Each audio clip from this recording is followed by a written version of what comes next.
what if we fail, right? What if the system is too organized and it's the public at large is too fragmented on their part in order to organize, to resist and make effective changes, particularly given so many political institutions that they don't really care about public opinion in general, unless it's actively applied, unless it's really laser focused in a persistent way. I do think that privacy nihilism is too popular. It's too easy for people to look at the capabilities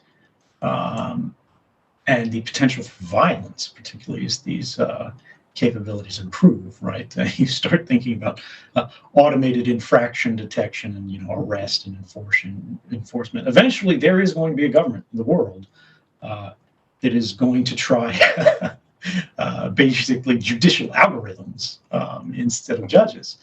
They'll start on the small scale. They'll start with the pettiest of the petty misdemeanors. We already, in a way, do that with speeding tickets from speed cameras. But as people become more comfortable with that, as governments feel more confident with the defensibility, we start to go, oh, there's nothing we can do. All is lost. We need to retreat into ourselves. And, you see the great minds of a generation basically going off to a cabin in the woods in Massachusetts or whatever, and rededicating themselves to carving canoes. But I really do think that is too pessimistic in many ways, because we already see the funny thing about technology is it is a magnifier of power.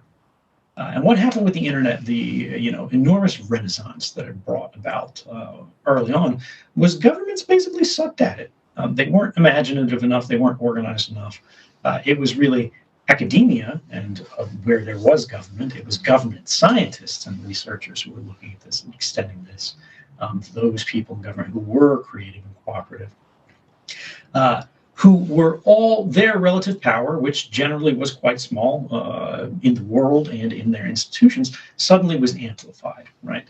And this creative force became much larger in real terms, right?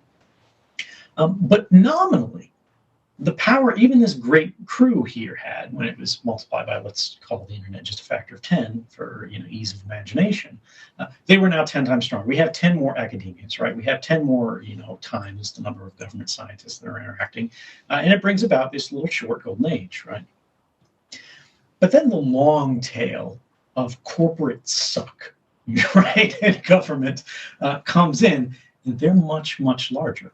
Their power is now magnified by the same 10x, right? And the actual relative distance between the two groups, the smaller group and the larger group, has actually increased, right? Because if you multiply 1 by 10 and then you multiply 10 by 10, you now have a distance not of 9, but of 90.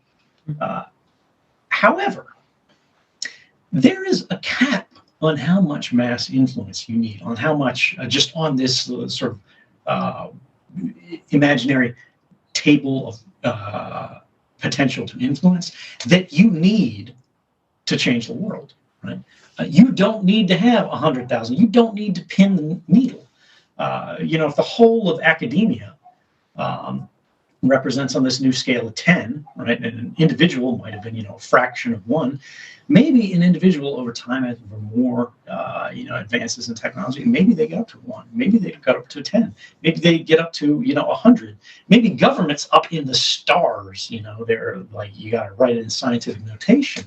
But once you get past that threshold of local influence, of community influence, of national influence, and global impact, you get some weirdo like a Satoshi Nakamoto out there, right?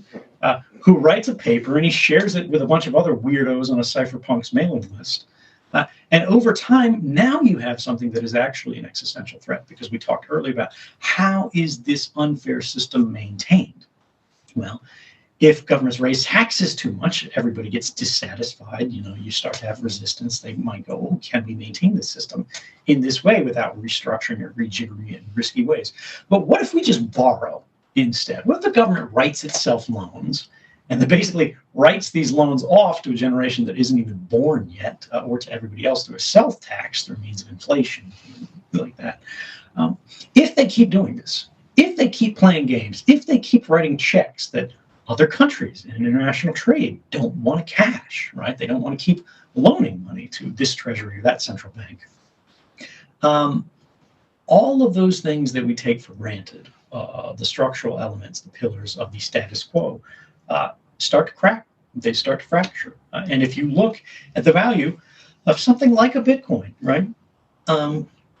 Over the last year, we see the rate of change. These things continue to march on. They gain more supporters. They gain more adherents. And it's not that Bitcoin's going to eat the world necessarily. Bitcoin is great. It's amazing in many ways. It sucks terribly in other ways, for example, like financial privacy. But these things can be changed. Bitcoin can get better. Competitors can rise and do better. But the reality here is the way that government funds itself, the way that institutions make ends meet. These are structural weaknesses in their own systems of influence that we take for granted as eternal. And if we start moving towards dark enough futures, people, just individuals at small scales, can pick up their